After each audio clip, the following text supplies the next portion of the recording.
धमकी जो रॉकी शेख को मिला है, सिर्फ रॉकी शेख की धमकी क्यों मिला? जेबी केसेस के और भी कार्यकर्ता लोग हैं जो अच्छे अच्छे पद पे हैं, और भी मतलब ऐसे हैं जो कार्य करने में हमेशा एक्टिव थे, जयराम महतो के सपोर्टर थे। आप सिर्फ सपोर्ट करने वाले नहीं हैं, और भी लोगों को धमकी मिल सकता था। इससे क्या पता चलता है कि ये जानबूझ के वीडियो आप बना करके वायरल कर रहे हैं अपनी छवि को आगे पहुंचाने के लिए। एक सवाल और आता है कि आप नहीं विधानसभा का चुनाव लड़ने के लिए तैयार हुए हैं, नहीं कोई मेयर का चुनाव लड़ने के लिए तैयार हुए हैं, नहीं कोई वार्ड सदस्य का चुनाव लड़ने के लिए तैयार हुए हैं। जब कोई चुनाव लड़ने के लिए तैयार नहीं हुए हैं, राजनीतिक में इसमें जब कोई पड़ाव नहीं आ रहा है, तो आपको ही धमकी क्यों मिल सकता है? ये बहुत बड़ा प्रश्न है। आप सिर्फ अकेला तो नहीं किए हैं। जी हाँ, ये बात मानता हूँ कि मैं और भी कार्य किए, लेकिन मेरा एक्टिवनेस जो है कुछ ज़्यादा था, और सबके उतना फेस वैल्यू नहीं है। जितने भी सारे लोग हैं पार्टी में, तो बहुत सारे। ऐसे कैसे आप बोल सकते हो और लोग का फेस वैल्यू नहीं? बहुत लोग का फेस वैल्यू है। कि जब रॉकी जी को गाली मिला तो वो अपना नंबर हाईलाइट क्यों नहीं कर रहे हैं? जिस नंबर से कॉल आया वो नंबर हाईलाइट क्यों नहीं कर रहे हैं? गाली जब मिला तो नंबर आया। जेबी केसेस के महामंत्री रॉकी शेख जानबूझकर कर रहे वीडियो वायरल, या क्या है कारण? क्या धमकी जो आया वो जानबूझ के अपना चेहरा चमकाने के लिए वीडियो बनाया गया, या सच में राजनीतिक धमकी आया? या धमकी आया तो घरेलू कोई धमकी आया, कोई आपसी परिवार को लेकर के धमकी आया? क्या कारण हो सकता है? जानकारी का प्रयास करते हैं, जानने का प्रयास करते हैं। मौजूद है मेरे पास, बात करते हैं। स्वागत है भी आपका। जी, सभी को क्रांतिकारी जोहार मैं आपके चैनल के माध्यम से मैं करता हूँ। ये जो धमकी मिला वीडियो जो वायरल हो रहा है, इसमें लोगों का ये कहना है कि रॉकी शेख को धमकी जो मिला है वो जानबूझ के दिया गया धमकी, एक वीडियो क्रिएट किया गया, खुद से बनाया गया है अपना चेहरा को पहुंचाने के लिए, जनता तक अपना चेहरा को वायरल करने के लिए। कितनी सच्चाई है? जी, सबसे पहले मैं आपको ये बता देना चाहता हूँ कि रॉकी शेख वो चेहरा है जो अपना फेस वैल्यू खुद गिरिडीह में बना कर रखा है।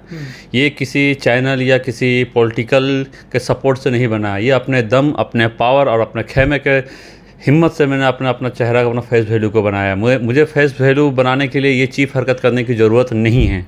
आप बोल रहे हैं कि अपने दम पे अपने चेहरा को हम बनाए हैं, गिरिडीह में अपना चेहरा पहले से मेरा बना हुआ है। जी हाँ, मेरा चेहरा पहले से बना हुआ है। तो राजनीतिक विवाद ये है या घरेलू विवाद है जो धमकी मिल रहा है?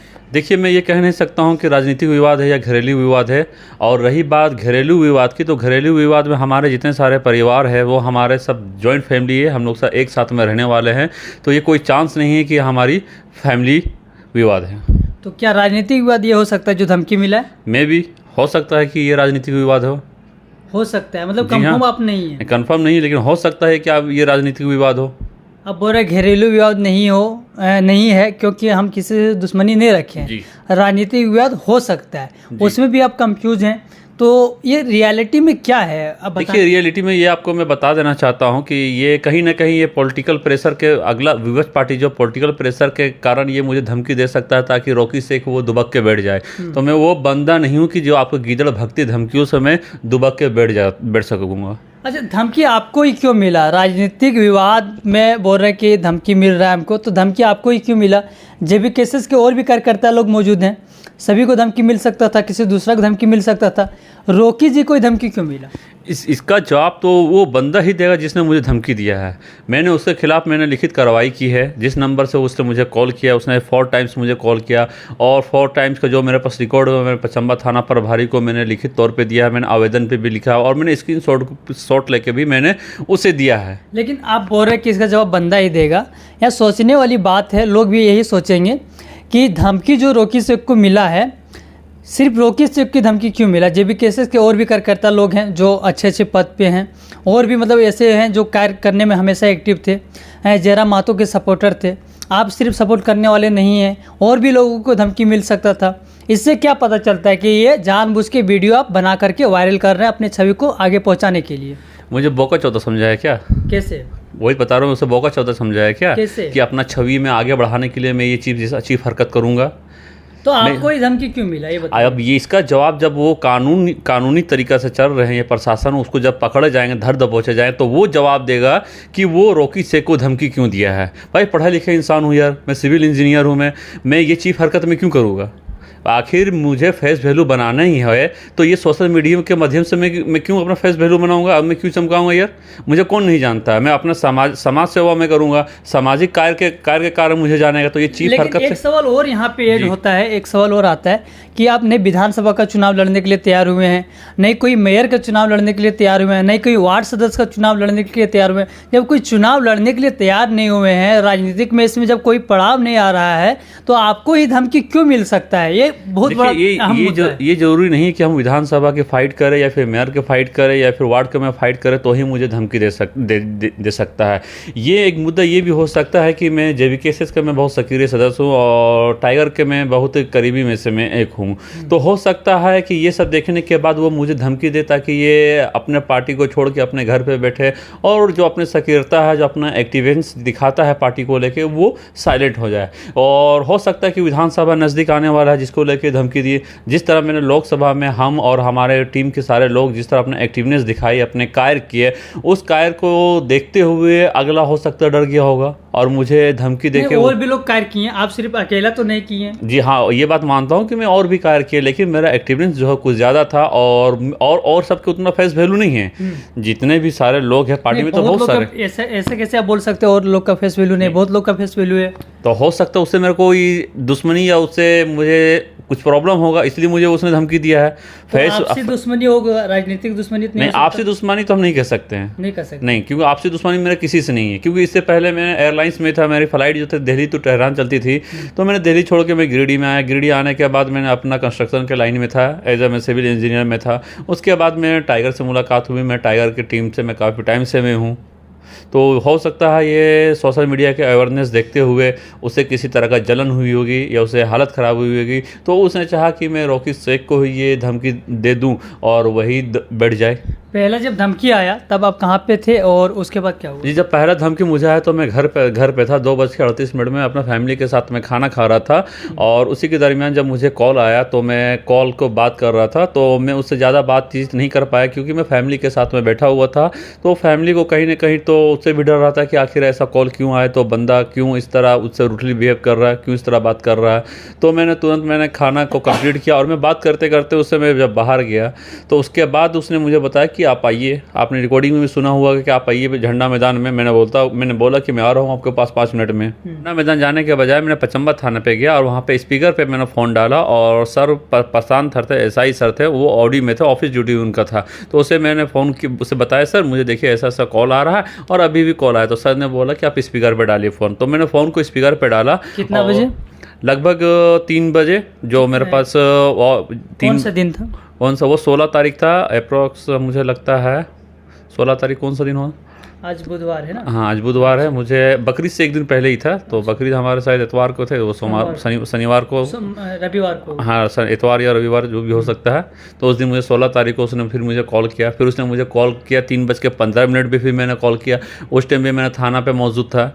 उसमें ये भी बताया कि आप पहुँचे नहीं, मैं पहुँचा हुआ हूँ, मैं स्टेज पे हूँ। तो वो भी वॉइस क्लिप मेरे पास है जो मुझे बहुत गंदे तरीके से गाली दिया है, जो मैं आप थाना के पास आपको गाली? हाँ, थाना के पास मुझे गाली दिया। प्रशासन थे वहाँ? जी, प्रशासन भी थे, जो मैं आपको उसको मैं सुना नहीं सकता, इतने गंदे तरीके से गाली दिया मुझे। तो लेकिन लोगों का ये कहना है कि जब रॉकी जी को गाली मिला तो वो अपना नंबर हाईलाइट क्यों नहीं कर रहे हैं? जिस नंबर से कॉल आया वो नंबर हाईलाइट क्यों नहीं कर रहे हैं? गाली जब मिला तो नंबर आया होगा ना जिस नंबर? जी हाँ, मैं वो नंबर तो हाईलाइट, मेरे पास तो वो नंबर आया, लेकिन वो नंबर मैंने किसी सोशल मीडिया को मैं नहीं दिया था। मैंने लिखित तौर पे जब मैं आवेदन दिया तो आवेदन में मैंने उस नंबर को मैंने मेंशन किया, उस नंबर को मैंने आवेदन पे लिखा हुआ हूँ। कौन सा नंबर था वो? 9144 करके वो नेट नंबर था। अच्छा। और अभी मेरे पास कोड डिटेल्स है जो मैं पचम्बा थाना को भी दिया हूँ और मैं आपको भी मैं दूंगा कि आप सोशल मीडिया में से चलाइए कि ये इस नंबर पे मुझे लगातार वो कॉल किया हुआ। पचम्बा थाना में आवेदन देने के बाद क्या आश्वासन मिला? हाँ, पचम्बा थाना में आवेदन देने के बाद उसने आश्वासन मुझे ये दिया है कि आप थोड़ा धैर्य रखिए, जो भी आपको इस तरह धमकी दिया जा रहा है उस पर उचित कार्रवाई की जा रही है और की जाएगी और उसे पकड़ने की लगातार पचम्बा थाना कोशिश कर रहे हैं। उसके बाद कहाँ गया पचम्बा थाने के बाद? पचम्बा थाना के बाद मैंने DSP सर के भी पास भी मैंने किया और SDM सर को भी मैंने सूचना दिए हैं और SDPO को सर को मैंने सूचना दिया सोशल मीडिया के माध्यम से।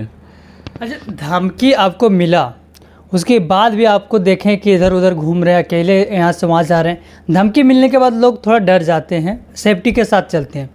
धमकी मिला, उसके बाद भी आप खुले में घूम रहे हैं, कोई मतलब डर नहीं, कोई खौफ नहीं। इससे क्या पता चलता है कि धमकी नहीं दिया गया है, आप जानबूझ के एक वीडियो बना करके वायरल कर दिए? यार अगर वो धमकी दिया तो धमकी देने का मतलब ये नहीं कि आपको अगर धमकी दे दिया तो आप मतलब घर पे दुबक के बैठ जाओ। भाई उतना छोटा मोटा कलेजा मेरा पास नहीं है। मैं बड़ा जिगरा वाले में से इंसान हूँ। और सबसे पहले बात मैं बता दूँ कि मैं टाइगर से बिलोंग करने वाले में से इंसान हूँ, टाइगर जयराम महतो से। उसका हाथ हमारे पास है, उसने अपना हाथ मेरे ऊपर रखा है और उससे मुझे लगातार बात कर रही है कि शेख साहब, उसने मुझे हमेशा शेख साहब ही बोलते हैं कि आप टेंशन मत लीजिए, मैं आपके साथ हूँ। उसने मुझे हौसला अफजाई की, हिम्मत दी। तो उनके हिम्मत से और अपने जिगरे के दम पे मैं पूरा गिरिडीह में घूम रहा हूँ, बेफिक्र में घूम रहा हूँ। मुझे किसी तरह का डर नहीं। अगर उसने मुझे धमकी दी है और वो मुझे मारना चाहता है तो मैं उसे ये बता देना चाहता हूँ कि आप सोशल मीडिया के माध्यम से या फिर जिस तरह मुझे कॉल किए थे उस तरह फिर आप मुझे कॉल करें। डेट आप डिसाइड करो, स्थान आप डिसाइड करो, टाइम आप डिसाइड करो, उपस्थिति हमारी होगी। अगर आप में दम है तो हमें मार के दिखाओ, मैं आपके सामने उपस्थित रहूँगा। आप मतलब उसको चैलेंज कर रहे हैं? जी हाँ, मैं उसे खुले तौर पे मैं चैलेंज कर रहा हूँ। मैं उसे खुले तौर पे उसे चैलेंज कर रहा हूँ क्योंकि मैं एक शेख ख़ानदान में से हूँ। मैं एक शेख ख़ानदान में से हूँ और हमारे नाम रॉकी शेख है और शेख इतना जल्दी किसी से डरने वाले में से नहीं है। एक सवाल हो रहा है, वो बोल रहा है रॉकी भाई जी, मेन यहीं पे टॉपिक आता है, रॉकी भाई कोई अपना ही बोलते हैं, इससे क्या लग रहा है? देखिए वो बंदा जो है पहले मुझे रॉकी रॉकी बोल रहा है, गाली भी बक रहा है, गोली मारने की भी धमकी दे रहा है, लेकिन एटलीस्ट वो मुझे जानता है इसलिए मुझे रॉकी भाई बोल रहा है। अगर कोई शूटर हो या फिर कोई धमकी देने वाला कोई से भी बंदा हो या अगर आपको दुश्मन हो तो वो आपको भाई नहीं बोलेगा, वो आपको गाली ही बकेगा। जिसे मुझे उसने गाली बका तो वो आपको गाली ही बकेगा। लेकिन वो गाली बकने के बाद लगातार गोली से मारने की धमकी देने के बाद भी वो मुझे रॉकी भाई बोला एट ए टाइम, तो मुझे लगता है कि वो कहीं ना कहीं मुझे जानता है। तो क्या लग रहा है रॉकी भाई का शब्द का प्रयोग किया जा रहा है?